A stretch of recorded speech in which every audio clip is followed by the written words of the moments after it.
तो गाइस हमारा अगला लेक्चर है स्ट्रक्चर ऑफ सी प्रोग्राम। ठीक है, तो हमने कीवर्ड्स तक कर लिया है। आज हम स्ट्रक्चर पढ़ेंगे सी प्रोग्राम का। तो बेसिकली सी प्रोग्राम मैं बता दे रहा हूँ थोड़ा सा फ्री हैंड से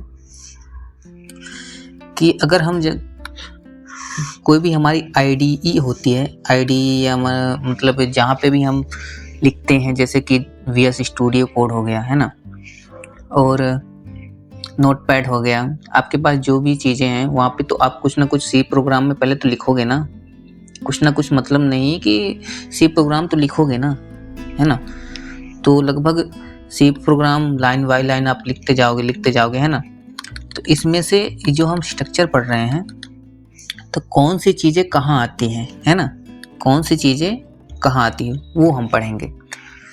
तो बेसिकली ये प्रोग्राम ना कोई भी लगभग सी प्रोग्राम है वो ज़्यादा से ज़्यादा 6 पार्ट्स में डिवाइड होता है। ज़्यादा से ज़्यादा मैंने क्यों बोला, क्योंकि कुछ पार्ट्स ऐसे हैं जो ऑप्शनल होते हैं, जिसे हम यूज करते भी हैं नहीं भी करते हैं, है ना।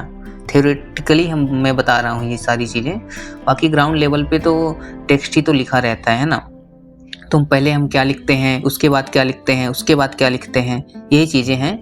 तो इसी चीज़ों को हमने पार्ट्स बाय पार्ट्स में डिवाइड कर लिया है कि ये पहले क्या आएगा तो उसका कुछ हमने नाम दे दिया है, फिर उसके बाद क्या आएगा बेसिकली, है ना। तो यही है। तो ये 6 पार्ट्स में डिवाइड होता है। तो फर्स्ट पार्ट है डॉक्यूमेंटेशन। डॉक्यूमेंटेशन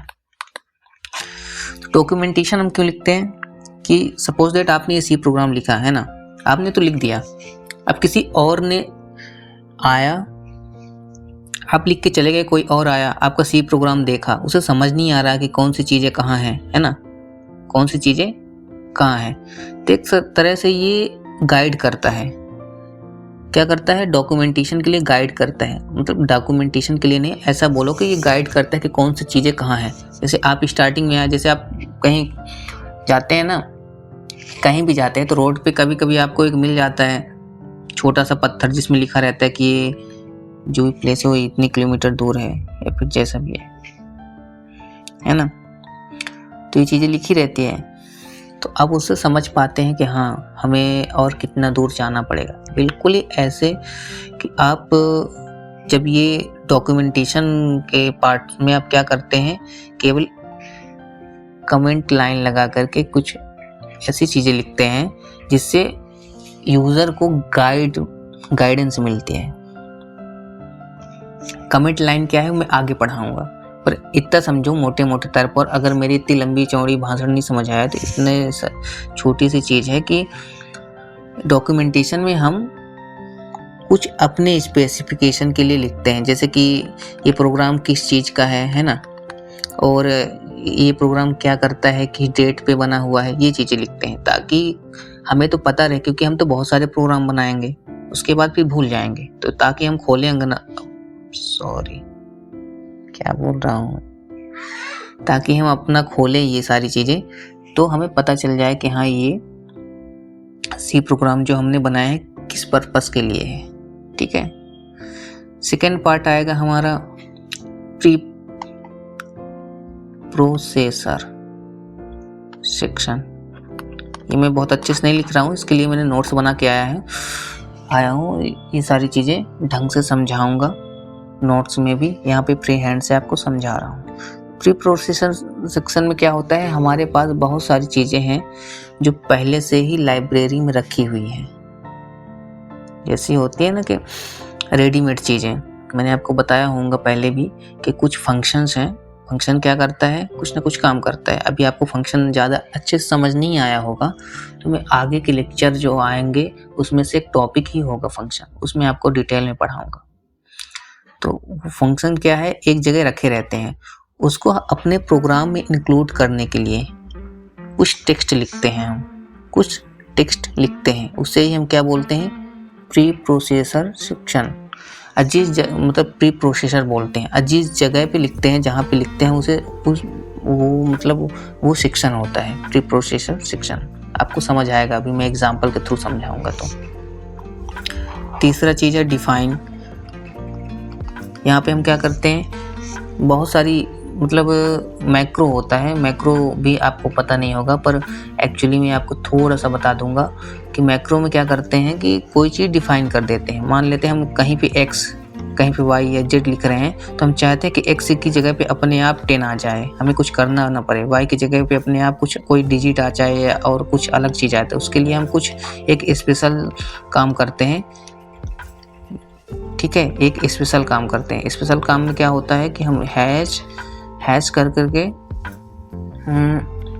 हैश, उसके बाद एक और छोटा सा कैरेक्टर होता है वो लिखते हैं, पर वो अभी नहीं बता रहा, मैं बाद में बताऊंगा जब मैक्रो का चैप्टर आएगा। तो यहाँ पे हम क्या करते हैं, डिक्लेयर करते हैं। ठीक है, ओके।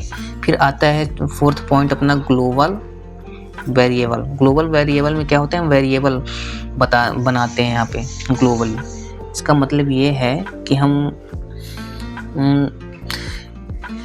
एक जैसे कि कंटेनर मैंने बताया था ना वेरिएबल, थोड़ा सा आपको एक पहले झलक दिखाई थी, तो उस वेरिएबल को हम ग्लोबली डिक्लेयर करते हैं, मतलब ऐसी जगह पे डिक्लेयर करते हैं तो वहाँ से उस वेरिएबल को हर जगह एक्सेस किया जा सकता है। मुझे पता है जो चीज़ें मैंने चारों चीज़ें बताया होंगे ढंग से समझ नहीं आई होगी, है ना, कोई दिक्कत नहीं। थोड़ा थोड़ा भी आ रहा है ना तो कोई दिक्कत नहीं है, आगे चल के इसे एकदम डिटेलिंग में पढ़ेंगे, क्योंकि हर एक जो भी ये जहाँ पे मैंने फर्स्ट सेकंड थर्ड यहाँ पे लेवलिंग कर रखी है ना, ये सारी चीज़ों का एक अलग ही चैप्टर है, तो वहाँ पे हम और ढंग से पढ़ेंगे। ठीक है। और 5th वाला पार्ट है हमारा मेन का। मेन वाला क्या है हमारा, मेन वाला जैसे कि नाम ही है इसका मेन, तो मेन वाला मेन है। ठीक है, इसके बिना तो कोई सी प्रोग्राम चलेगा ही नहीं। सी प्रोग्राम चलना ही यहीं से स्टार्ट होता है। ठीक है, ये भी फंक्शन के पार्ट में बताऊंगा, अभी भी बताऊंगा थोड़ा सा, पर यहाँ पे हम केवल एक बड़ा सा जो प्रोग्राम रहता है ना, वो कितने टुकड़ों में हो सकता है, वो चीज़ें हम केवल यहाँ पे डिस्कस कर रहे हैं। हम कोई सी चीज़ में डीप एंड डाइव नहीं कर रहे हैं, इसलिए मैं थोड़ा थोड़ा सब कुछ बता दूंगा। उसके बाद ये जो चीज़ें आएंगी ना, इन चीज़ों को, इन टुकड़ों को, ये जो छोटे छोटे टुकड़े हैं, ये और ये वाले, इन्हें डिटेलिंग करने के लिए अलग वीडियोस आएंगे। ओके, तो मेन वाला हर सी प्रोग्राम में मेन फंक्शन होता है। जब कभी भी आप ये सी प्रोग्राम लिख लोगे, है ना, ऐसा मान लेते हैं यहाँ पे मेन है, मेन फंक्शन, तो जब ये सीपीयू में जाएगा, रन होने जाएगा, तो मेन प्रोग्राम सबसे पहले यहीं से स्टार्ट होगा, यहाँ से स्टार्ट होगा, यहाँ से, ना कि स्टार्टिंग से स्टार्ट होगा, मेन से स्टार्ट होगा।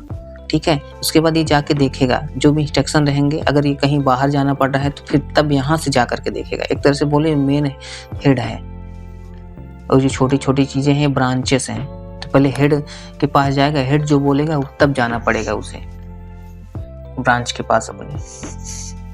ठीक है, ओके। 6th पार्ट है हमारा सब प्रोग्राम। सब प्रोग्राम क्या होता है कि ये ऑप्शनल पार्ट है। ऑप्शनल पार्ट कैसे है कि हम कभी यूज भी करते हैं जब ज़रूरत होती है, नहीं ज़रूरत होती नहीं यूज करते हैं। जैसे फंक्शन बना देते हैं, मेनली फंक्शन ही होता है, यूजर डिफाइंड फंक्शन। तो ये चीज़ें हम बहुत ज़्यादा डिटेल में क्या करेंगे, फंक्शन के चैप्टर में पढ़ेंगे, सब प्रोग्राम वाला। ठीक है, तो हम देखते हैं यहाँ पे, तो कोई भी एक प्रोग्राम होता है ना, सी की फाइल होती है, सी का फाइल जहाँ पे हमने सी प्रोग्राम लिख रखा है, अपना प्रोग्राम लिख रखा है कायम सी लैंग्वेज में, वो 6 पार्ट्स में डिवाइड होता है। पहला हो गया डॉक्यूमेंटेशन। ठीक है, डॉक्यूमेंटेशन में क्या होता है, हम यहाँ पे डिस्क्रिप्शन लिखते हैं, नाम लिखते हैं प्रोग्राम का, और बहुत सारी चीज़ें लिखते हैं। किस लिए लिखते हैं, ताकि हमें पता रहे कि ये कौन सा काम करता है प्रोग्राम, है ना, हमें ताकि सहूलियत रहे, हमें आसानी रहे प्रोग्राम को समझने के लिए, इसलिए हम इसमें डॉक्यूमेंटेशन में ये सारी चीज़ें लिखते हैं। आप तो लिख के चले जाओगे, है ना, इतनी सारी चीज़ें, आप कोई भी चीज़ें लिख के चले जाओगे तो आसानी से समझना है कि कौन सी प्रोग्राम का कौन सा पार्ट क्या काम कर रहा है ना। तो उसके लिए छोटे छोटे बुलेट्स पॉइंट बना दोगे कि अच्छा ये वाला यहाँ से यहाँ तक पार्ट, या फिर ये जो पार्ट चालू होगा ये काम कर रहा है, नेक्स्ट वाला पार्ट ये क्या कर रहा है, ये प्लस कर रहा है। ऐसी चीज़ें लिखने के लिए हम डॉक्यूमेंटेशन का यूज करते हैं, या फिर डॉक्यूमेंटेशन करते हैं। ठीक है, ओके, आगे समझ आ जाएगा, देखना। अब सेकेंड है ना pre processor section. Pre processor section में क्या होता है, हम हेडर फाइल को यूज़ करते हैं। हेडर फाइल मतलब क्या है कि मैंने अभी बताया था ना कि बहुत सारे हमारे फंक्शन क्या है जो रेडीमेड होते हैं, बने बनाए रखे होते हैं, हमें यूज करना है उसे। हमें उसको बोलना है कि आ जाओ हमारी सी के प्रोग्राम में जहाँ हम लिख रहे हैं इसमें हमें क्या करो और ज़्यादा ताकतवर बनाओ हमें, है ना?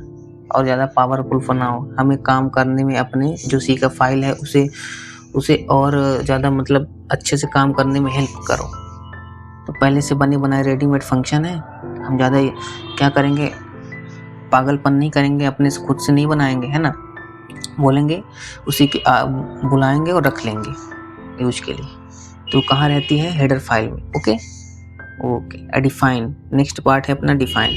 डिफाइन में हम क्या करते हैं, ये कांस्टेंट होता है, जैसे हमने बताया था है डिफाइन मैक्स 10, मतलब जहाँ जहाँ पे भी मैक्स लिखा होगा प्रोग्राम में, अगर हमने ये लिख दिया डिफाइन, तो जहाँ जहाँ भी मैक्स लिखा होगा उसकी जगह पर ऑटोमेटिक जब रन करोगे ना तो 100 आ जाएगा, मैक्स मिट जाएगा, उसके ऊपर 100 आ जाएगा।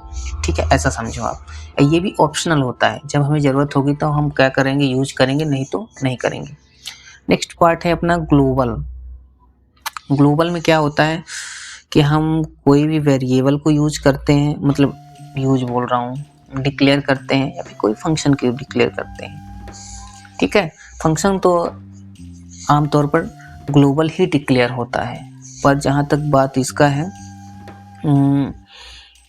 हमारा वेरिएबल का, ये लोकल भी डिक्लेयर होता है और ग्लोबली भी डिक्लेयर होता है। तो ये चीज़ें हम कहाँ पढ़ेंगे, वेरिएबल वाले जब वीडियो हमारी चलेगी तो उसमें और ज़्यादा डिटेल करेंगे। Okay okay. मेन फंक्शन, इसके बारे में तो मैंने बता दिया है कि every C program has a main function, मतलब हर सी प्रोग्राम में मेन फंक्शन होता ही है, और हर जो प्रोग्राम होता है ना, जब वो रन होगा तो सी से ही स्टार्ट होगा। मुझे पता है अभी कि आपके पास बहुत सारे डाउट होंगे, है ना? मेरे पास भी थे, इसलिए मुझे लगता है कि आपके पास भी होंगे अगर आप पहली बार पढ़ रहे हो तो। फिर मैंने पता है कितने टाइम लगा था, मुझे 1.5 साल या 2 साल लगे थे एकदम अच्छे से ग्रैब करने में, कंफर्टेबल होने में कि अच्छा ऐसा भी होता है क्या। ठीक है, इसलिए मुझे लगता है कि हर स्टूडेंट कहीं ना कहीं इस सिचुएशन से ज़रूर गुजरता है। एक ये हुआ सब प्रोग्राम, तो ये यूजर डिफाइंड फंक्शन है। ठीक है, मतलब हम खुद ही बताते हैं चीज़ें। यूजर डिफाइंड क्या होता है, ये फंक्शन वाले चैप्टर में पढ़ेंगे। अभी तो हम क्या कर रहे हैं, ऊपर ऊपर से थोड़ा थोड़ा देख रहे हैं। क्यों देख रहे हैं, क्योंकि हमारे पास ये टॉपिक है, इसलिए इस टॉपिक को कवर करने के लिए। बाकी तो इसकी इतनी ज़्यादा ज़रूरत है नहीं, सच बताऊँ तो। लेकिन हाँ, जो यूनिवर्सिटी में पढ़ते हैं या फिर कोई कॉम्पिटिटिव एग्ज़ाम में जाएंगे, या फिर कभी कभी तो इंटरव्यूअर भी पूछ लेता है ये चीज़ें। और ऑब्वियस सी बातें हैं, जैसे आपके पास कोई घर है एक, है ना, घर है तो पूछेगा ना आपके घर में कितने कमरे हैं, क्या आपका सेपरेट कमरा है, एक ही कमरे में रहते हो, कैसा है आपका। बिल्कुल ऐसे एक सी प्रोग्राम है ना। तो सी प्रोग्राम है तो उसमें वो पूछेगा ना, सी प्रोग्राम कितने पार्ट में डिवाइड होता है, कौन सी चीज़ें कहाँ पे लिखते हैं। ठीक है, तो वही चीज़ें हैं कि सी प्रोग्राम कितने पार्ट में डिवाइड होता है, कौन सी चीज़ें कहाँ लिखते हैं, ये चीज़ें हम थोड़ा सा ओवरव्यू ले रहे हैं। और हर एक पार्ट का अपना एक अपना टॉपिक है, हर एक पार्ट जो है अपने आप में एक टॉपिक है। ठीक है, तो इसी वजह से हम थोड़ा थोड़ा यहाँ पे देखेंगे जब हमारा इसका खुद ही चैप्टर चलेगा। जैसे फंक्शन का चैप्टर में हम मेन पूरा कवर कर लेंगे, पूरा सब फंक्शन भी कवर कर लेंगे। और जैसा भी यहाँ पे भी जो जो पार्ट दिया है पूरा वेरिएबल के, इसमें हम देख लेंगे पूरा, जो भी ग्लोबल है डिक्लेयर करना और लोकल डिक्लेयर करना।